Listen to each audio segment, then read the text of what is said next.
नमस्ते and hi, welcome to finance decoded with Prachi. आज इस वीडियो में हम बात करेंगे post office monthly income scheme के बारे में, जिसमें आप एक लमसम अमाउंट डिपॉजिट करके हर महीने 9,250 रुपये तक की मंथली इनकम पा सकते हैं। आगे आप इस वीडियो में देखेंगे कि post office monthly income scheme काम कैसे करता है, इसमें इन्वेस्ट करने की एलिजिबिलिटी क्या है, इसमें आप मिनिमम और मैक्सिमम कितना अमाउंट डिपॉजिट कर सकते हैं, इसमें प्रीमेच्योर विड्रॉल की लिमिट और उसके रूल्स क्या क्या हैं। इसमें आप एक कैलकुलेशन देखेंगे जिससे आप ये समझ पाएंगे कि 9,250 रुपये तक की मंथली इनकम आप कैसे पा सकते हैं, और कुछ ड्रॉबैक्स हैं जो कि मैं आपको एंड में बताऊँगी। तो आइए इस वीडियो की शुरुआत करते हैं इसकी एलिजिबिलिटी से। आपकी एज कम से कम 10 साल होनी चाहिए तो ही आप इस अकाउंट को खुलवा सकते हैं। 10 साल से ऊपर आप किसी भी एज ग्रुप में आते हो, आप इस अकाउंट को खुलवाने के लिए एलिजिबल हैं। अगर आपकी एज 10 साल से कम है तो भी आप इस अकाउंट को खुलवा सकते हैं। बस उसकी एक कंडीशन है कि आपका अकाउंट आपके पेरेंट के गार्डियनशिप में ही खुलेगा। अगर आपका स्टेटस NRI है तो आप इस अकाउंट को खुलवाने के लिए एलिजिबल नहीं है। अगर आपकी एज 10 साल से कम है तो भी आप इस अकाउंट को खुलवा सकते हैं। बस उसकी एक कंडीशन है कि आपका अकाउंट आपके पेरेंट के गार्डियनशिप में ही खुलेगा। अगर आपका स्टेटस NRI है तो आप इस अकाउंट को खुलवाने के लिए एलिजिबल नहीं है। आप इस अकाउंट को जॉइंट मोड ऑफ ऑपरेशन में भी खुलवा सकते हैं। मैक्सिमम 3 लोग जॉइंटली इस अकाउंट को ऑपरेट कर सकते हैं। आइए अब देखते हैं इस अकाउंट को खुलवाने के लिए मिनिमम और मैक्सिमम डिपॉजिट लिमिट क्या डिसाइड की गई है। मिनिमम लिमिट है 1,000 रुपये, यानी कि आप 1,000 रुपये से इस अकाउंट की शुरुआत कर सकते हैं। और मैक्सिमम लिमिट है 9 लाख रुपये।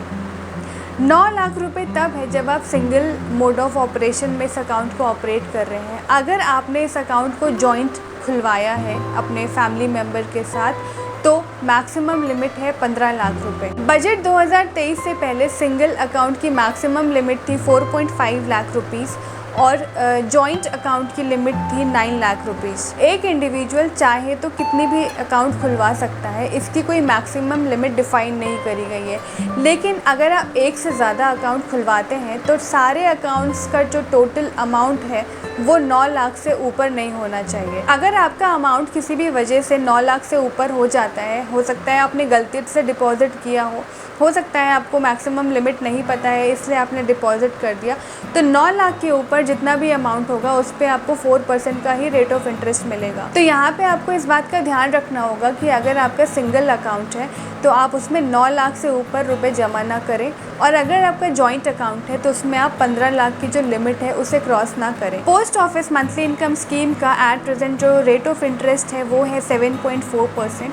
इसका rate of interest quarterly change होता रहता है, लेकिन आपने जिस इंटरेस्ट पे इसमें इन्वेस्ट किया है वो ही इंटरेस्ट आपका 5 साल तक चलता रहेगा। अब ये स्कीम आपको और बेहतर तरीके से समझाने के लिए मैंने एक चार्ट बनाया है।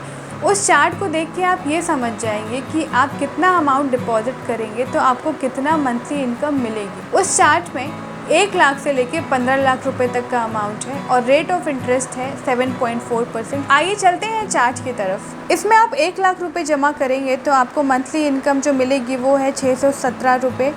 अगर आप 9 लाख रुपए जमा करते हैं तो आपको मिलेगी 5,550 रुपये। 15 लाख रुपए जमा करते हैं तो आपको मिलेगी 9,250 रुपये। अब इस चार्ट को देख के आप ये डिसाइड कर सकते हैं कि आप कितना अमाउंट डिपॉजिट कर पाएंगे और उस हिसाब से आपको मंथली इनकम कितनी मिलेगी। Post office monthly income scheme का लॉक इन पीरियड है 5 साल, मतलब कि आपने जो भी लमसम अमाउंट एक बार लगाया है वो कम से कम 5 साल के लिए आपका ब्लॉक हो जाएगा। आइए अब देखते हैं कि post office monthly income scheme के टैक्स बेनिफिट्स क्या क्या हैं। और स्कीम्स की तरह आपको इसमें ATC का बेनिफिट नहीं मिलता है।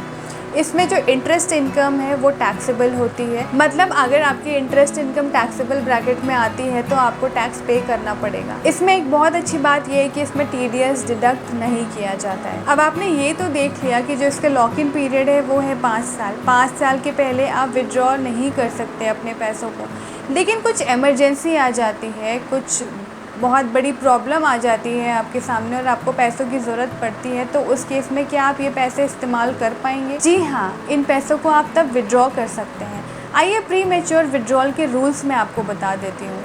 सबसे पहला रूल ये है कि आप 1 साल से पहले इस पैसों को विड्रॉ नहीं कर सकते हैं।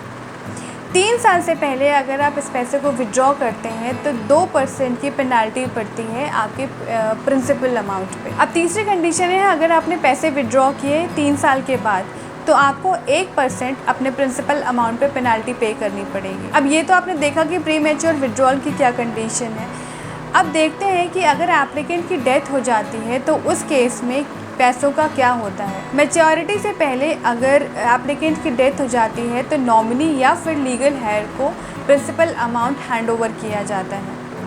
यहाँ पे मैं आपको एक बार फिर से ये रिमाइंडर देना चाहती हूँ कि अगर आपने already post office monthly income scheme खोली है या कोई भी इन्वेस्टमेंट किया है या आप फ्यूचर में करने की सोच रहे हैं, फ्यूचर में आपका करने का प्लान है, तो इस बात को आप ध्यान रखिए कि आपने नॉमिनी रजिस्टर किया हो। तो नॉमिनी रजिस्टर करना भी आपकी बहुत बड़ी रिस्पॉन्सिबिलिटी है, आप उसे भूलिए मत। हर फाइनेंशियल प्रोडक्ट्स में नॉमिनी होना बहुत ज़रूरी है। अकाउंट ओपनिंग के लिए आपको डॉक्यूमेंट्स चाहिए, 2 फोटोग्राफ, एक आईडी प्रूफ, एक एड्रेस प्रूफ। इस अकाउंट को आप ऑनलाइन मोड में नहीं ओपन करा सकते हैं, इसको सिर्फ़ और सिर्फ ऑफलाइन मोड में ही कराएंगे। मतलब आपको पोस्ट ऑफिस जाना पड़ेगा, वहाँ पे फॉर्म फिल करके आपको जमा करना पड़ेगा। अब इसमें कुछ ड्रॉबैक्स हैं जो मुझे लगे कि मुझे आपके साथ शेयर करना चाहिए। सबसे पहला ये कि इसमें ऑनलाइन ऑपरेशंस आप कर ही नहीं सकते।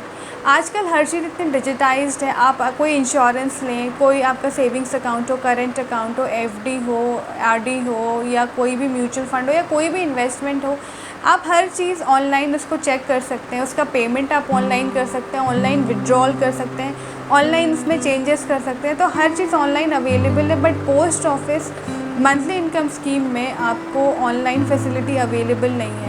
अगर आपको उसमें कुछ भी चेंजेस कराने हैं, उसमें कुछ भी विड्रॉल करना है, उसमें कुछ भी XYZ कुछ भी करना है, उसके लिए आपको बार बार भाग के पोस्ट ऑफिस में लाइन लगानी पड़ेगी, बहुत घंटे वेस्ट होते हैं। तो सबसे पहला ड्रॉबैक ये है, क्योंकि आजकल टाइम का कॉन्स्टेंट होता है, टाइम की कमी सबके पास है, हर कोई चाहता है कि घर बैठे काम हो जाए। दूसरा पॉइंट ये है कि अगर आप सीनियर सिटीज़न हैं तो आपके लिए मुझे ये स्कीम पर्सनली थोड़ी सी कम बेटर लगी और स्कीम्स के मुकाबले, क्योंकि post office monthly income scheme से भी बेटर स्कीम्स हैं आपके पास, जिसमें आपको मंथली इनकम मिल सकती है और बेटर रिटर्न्स भी हैं। और पर्सनली मेरी ये एडवाइस है कि अगर आपको मंथली इनकम की बहुत ज़्यादा ज़रूरत है, आपका मंथली सोर्स ऑफ इनकम कुछ नहीं है, आप एक लमसम अमाउंट लगा कर उससे मंथली इनकम जनरेट करना चाहते हैं, तो ही इसमें इन्वेस्ट करिए। और आप एक बार डिसाइड कर लीजिए कि आपको मंथली कितने इनकम की ज़रूरत है, उस हिसाब से आप उतना ही पैसा जमा करिए जितने में आपकी उतनी मंथली इनकम जनरेट हो जाए। इसमें आपको वो जो मैंने चार्ट दिया है उससे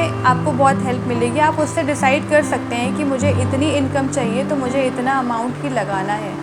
रिमेनिंग आप जो भी अमाउंट है वो आप किसी बेटर स्कीम्स में लगा सकते हैं, जहाँ पे आपको रिटर्न भी ज़्यादा मिलेगा, आपको ATC का बेनिफिट भी मिलेगा और आपको एडिशनल और भी बहुत सारे बेनिफिट्स मिल जाएंगे। तो कैसा लगा आपको ये वीडियो और कैसी लगी ये स्कीम, कमेंट सेक्शन में मुझे बताइए प्लीज़। अगर ये वीडियो पसंद आया तो प्लीज़ इसे लाइक करिए, अपने फैमिली और फ्रेंड्स के साथ शेयर करिए। ऐसे ही यूज़फुल कंटेंट को देखने के लिए इस चैनल को सब्सक्राइब करिए। मिलते हैं बहुत जल्द अगले वीडियो में, तब तक के लिए नमस्ते।